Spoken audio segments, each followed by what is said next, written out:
سبحان السواق كل موقف نلقاه صار الله أحلى من السير সাহিল, আজকে তুই রোজা রাখিস নি?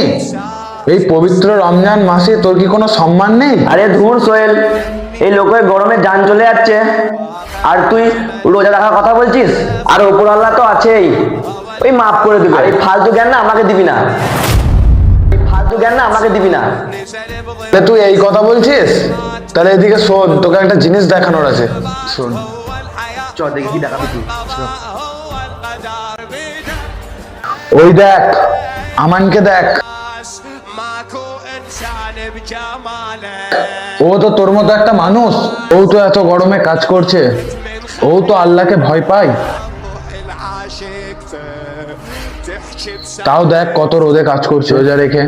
তুই আল্লাহর দেওয়ার নিয়ামত পেয়েও আমাদের ইসলামকে ভুলে আছিস, আল্লাহকে ভুলে আছিস। তুই একদিন মারা যাবি, তুই ওপরে গিয়ে কি জবাব দিবি? যে আমি রমজান মাসে খাচ্ছিলাম বা রমজান মাসে আমি ফোন চালাচ্ছিলাম?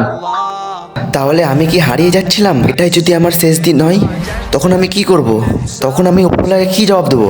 যে আমি রমজান মাসে ফোন দেখছিলাম, খাচ্ছিলাম? না না, এটা হতে পারে না।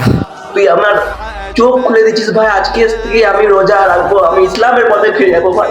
এবার মাফ করে দে ভাই, ভাই মাফ করে দে। না ভাই, মাফ করার জন্য আমি কেউ না ভাই, মাফ করার জন্য ওপরওয়ালা আছে ভাই।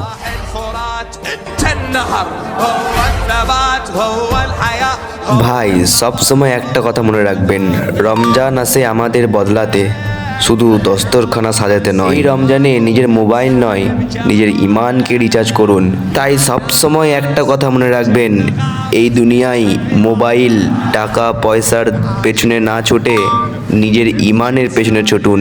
আর যদি ভিডিওটা একটু ভালো লাগে থাকে তাহলে অবশ্যই শেয়ার করে দেবেন। আসসালামু আলাইকুম।